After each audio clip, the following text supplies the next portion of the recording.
E aí, pessoal, tudo bem? Vamos falar de Série D do Campeonato Brasileiro, porque neste fim de semana foram definidos os 4 times promovidos para a terceira divisão. A gente tem Novo Horizontino e Mirassol de São Paulo, Altos do Piauí e Floresta do Ceará. Todos conseguiram essa promoção, o Mirassol neste sábado, os outros 3 neste domingo. Vou falar neste vídeo especificamente dos 2 paulistas, tá? Isso não significa que eu não vá falar depois da situação de Altos e Floresta, tá? Mas eu vou falar especificamente dos 2 paulistas aqui, porque tem um pouco a ver com o processo assim, de estar com muito paulista agora em divisão nacional, né? A gente acabou ficando com muito time paulista, quer dizer, já era o estado que mais tinha, sempre foi, porque é o estado mais forte economicamente, e é um estado que tem clubes do interior com força para se estabelecer em divisão nacional, e desta vez com essas 2 promoções, algo que não acontecia desde 2009, 2 times do mesmo estado subindo na D, né, com todas essas promoções a gente tem um aumento significativo de clubes paulistas. Para se ter uma ideia, a gente pode ter metade de um grupo da Série C do ano que vem formado por paulistas, né, ou 1/4 da Série C, né, do ano que vem, ou do ano que vem não, deste ano, mas da temporada que vem, né, 2021, formado por paulistas, porque a gente tem Mirassol e Novo Horizontino que subiram. Neste momento a gente teria Botafogo de Ribeirão Preto e Oeste que estão caindo da B para C, e tem o Ituano que está brigando para subir da C para B, mas se não subir ele ficaria na C, então seriam 5 times, e só não é mais porque o São Bento caiu da C para D do ano que vem. Agora, se você considerar que ainda tem Red Bull Bragantino, mais os 4 grandes, mais Ponte Preta, mais Guarani, e daí vai na Série D do ano que vem, da temporada que vem. Tem o Santo André, pelo bom paulista que fez em 2020.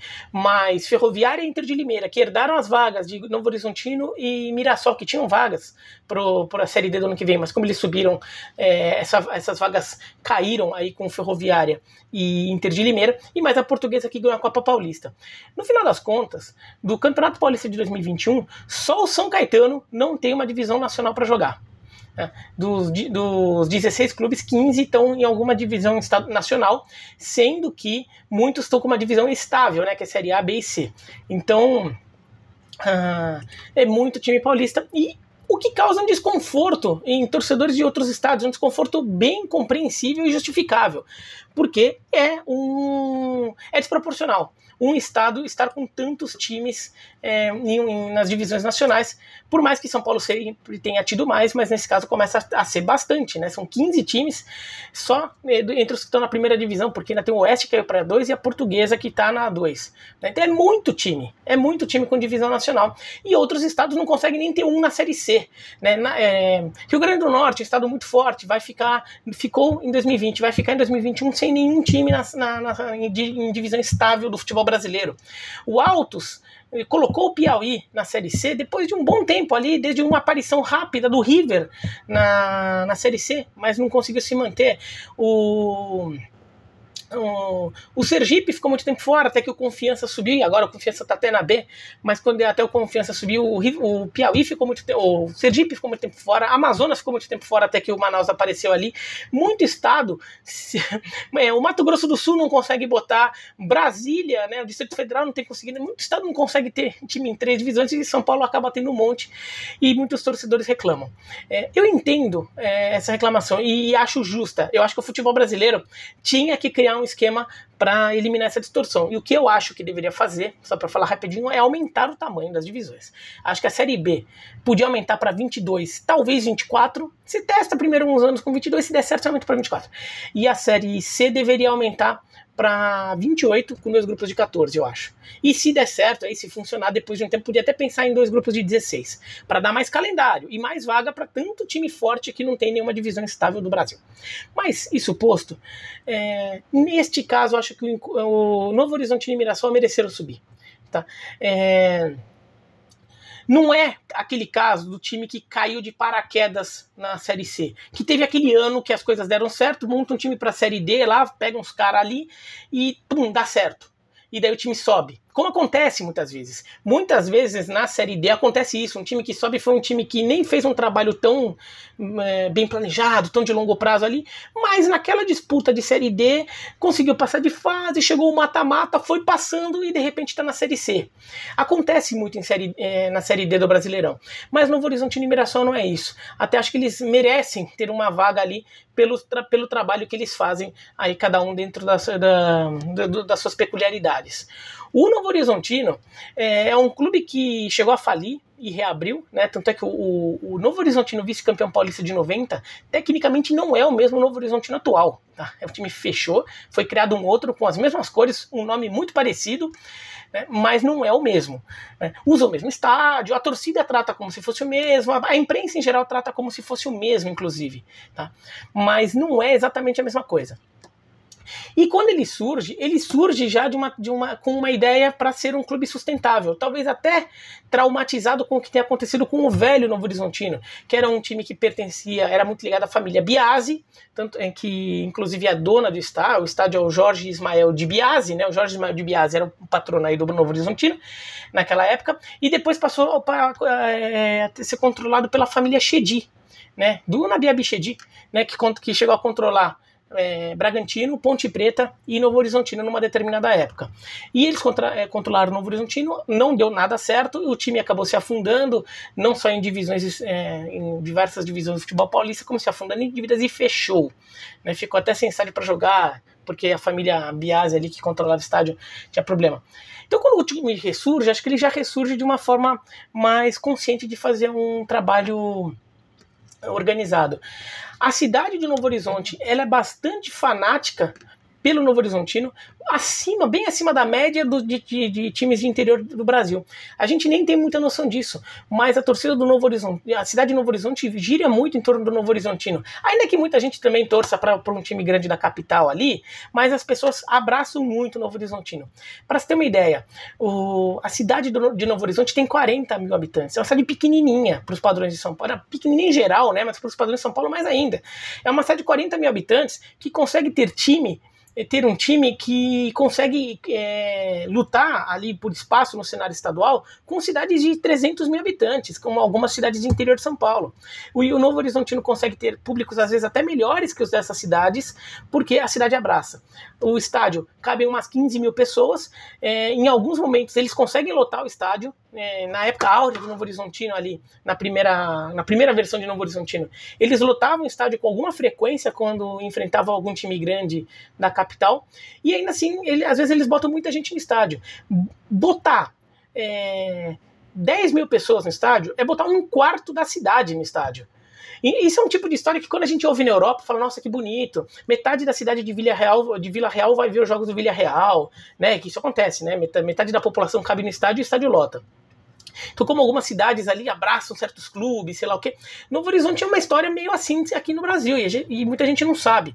Né? O time, claro, a média de público do time é bem menor, mas se o clube leva 4 mil pessoas, é um décimo da população. Uma de cada 10 pessoas em Novo Horizonte estão no estádio.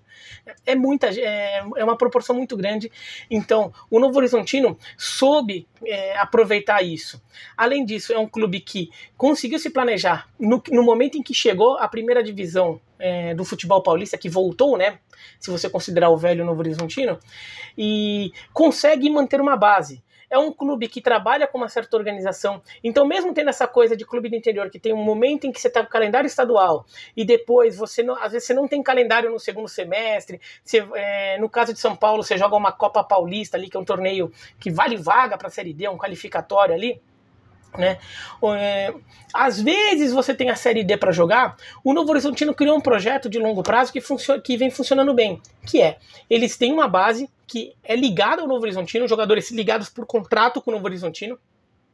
Chega no segundo semestre, eles emprestam esses jogadores para outros clubes de acordo com o que o Novo Horizontino pode fazer no seu segundo semestre. Se é um segundo semestre de Série D, tentar manter um pouco mais os jogadores. Se é um segundo semestre de Copa Paulista, então segundo semestre que vai ser deficitário, daí empresta mais jogador ainda, né, para não ficar segurando tanto ali, não ter tanto prejuízo. Mas com isso, o Novo Horizontino consegue ter uma estabilidade de trabalho. Tanto que no Campeonato Paulista, o Novo Horizontino faz boas campanhas com constância. Mesmo quando ele acaba não se classificando por causa do regulamento ali, que se tem os grupos, tudo, ele faz uma boa campanha. Não passa aperto de rebaixamento. Né? Então, é um trabalho bom do Novo Horizontino. Tanto que praticamente metade do time que venceu o FAST neste domingo por 3-0 e conseguiu a promoção, estava em campo na vitória do Novo Horizontino. Estava em campo ou estava no banco, né, mas estava disponível para o jogo, no jogo em que o Novo Horizontino venceu o Santos por 3-2 na penúltima rodada do Campeonato Paulista. Né, uma vitória do Novo Horizontino na Arena Corinthians, que o Santos faz 2-0, o Santos do Gesualdo Ferreira, e o Novo Horizontino vira. Então, metade do time que estava em campo hoje estava no Novo Horizontino no Campeonato Paulista. O técnico, inclusive, era o mesmo, o Roberto Fonseca. Então isso dá uma continuidade de trabalho. E por isso o time conseguiu ser competitivo e a gente viu isso premiado. É um clube que faz um trabalho decente, não é um clube acidental. Então acho que é até um clube que fez um trabalho para conseguir essa vaga. E estava fazendo isso já há alguns anos e só agora conseguiu ser premiado com essa vaga. O caso do Mirassol é um pouco diferente, né, em relação à estabilidade. Né? O Mirassol também é uma cidade pequena, a cidade de Mirassol tem 60 mil habitantes, então não é uma cidade muito grande, mas o que mais chama a atenção no Mirassol não é nem a relação do clube com a cidade, é como o Mirassol é um clube que sabe trabalhar muito, não só a categoria de base, como observação de jogadores no mercado. Tá? É um clube que tem um trabalho muito forte dessa coisa de comprar jogador, revelar e vender. Tá? É um clube que tem essa atuação muito forte dele já faz tempo. É um clube que trabalha a base com cuidado, com um nível de investimento acima da média para clubes do interior do Brasil, e também trabalha muito essa coisa de observação do mercado.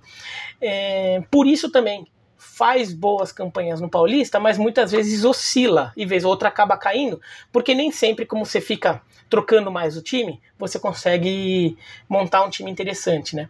Mas essa política do Mirassol é muito bem vista. O Mirassol é muito respeitado entre pessoas que trabalham em categoria de base no Brasil, mas principalmente no mercado de São Paulo. O Mirassol é um clube muito respeitado porque é um clube que considero que é um clube que sempre tem gente presente ali para identificar jogadores, tudo. É um time que sempre está brigando aí por contratos com jogadores novos, jogadores jovens ali que vão aparecendo em vários campeonatos, torneios pelos campos do estado. O Mirassol, neste ano, acaba fazendo um trabalho tendo uma temporada, este ano não, né, ano passado, mas nessa temporada, que oscilou muito, né? Porque ele montou um bom time para o Campeonato Paulista, mas pensando só em jogar o Campeonato Paulista e depois ia ver o que fazia para o brasileiro. Acabou que a pandemia fez com que o contrato de boa parte do time acabasse durante o Campeonato Paulista, né? E não no final do Campeonato Paulista. O Mirassol perde muito jogador, sobretudo para a Ponte Preta. A Ponte Preta, que estava muito mal no Paulista, começa a precisar se reforçar, até pensando em Série B. A Ponte Preta pega jogador do Mirassol também. E com isso, o Mirassol tem que montar um time de emergência para jogar a reta final do Paulista. Aquele time que elimina o São Paulo e chega na semifinal do estadual contra o Corinthians, é um time feito de emergência ali. A gente até falou muito dessas histórias quando o Mirassol ganhou do São Paulo, né? Mas depois esse time se desfez também.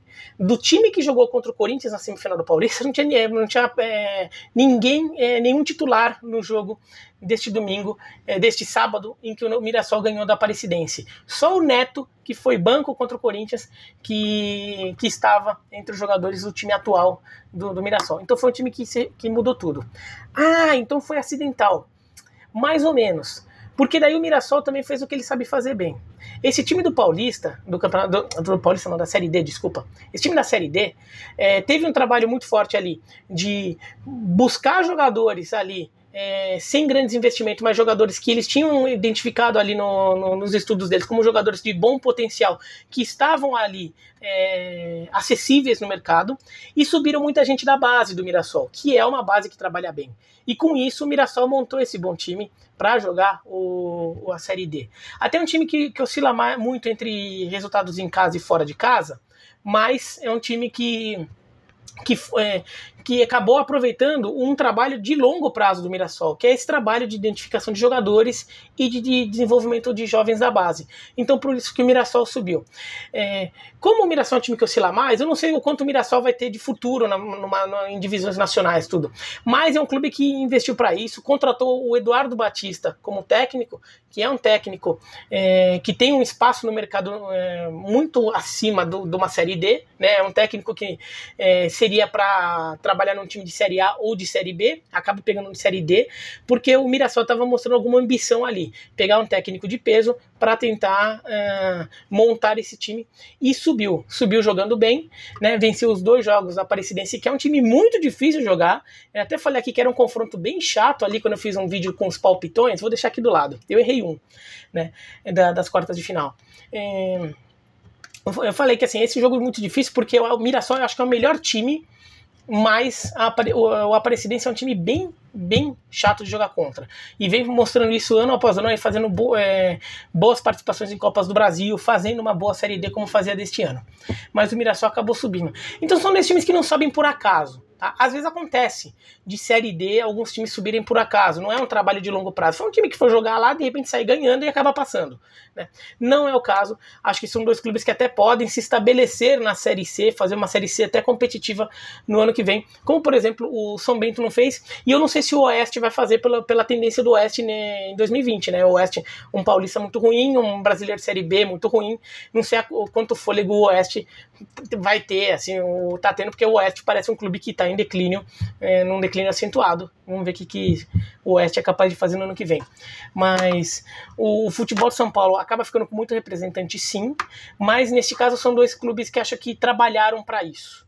Acho que pelo menos tem esse consolo, né? Não são 2 clubes acidentais, porque eu acho que isso acaba sendo pior, né? Quando 2 times que assim, nem estão fazendo tanto assim, mas pô, como joga estadual de São Paulo, ganha muito dinheiro, acaba conseguindo contratar uns jogadores ali, daí sobe. Não é bem o caso não. Nesse caso, são 2 clubes que trabalharam bem para terem essa promoção. Tá? Se você gostou do vídeo, dá joinha, não gostou, não, se inscreve no canal, clica no sininho para receber notificação, e um dia desses aí, eu não vou prometer qual, porque tem muitos assuntos aí, assim, mas eu vou falar do Altos e do Floresta, tá? Vou falar do Altos e do Floresta, sim. Ainda vou até pensar como, vou falar, tá bom? Tchau, tchau.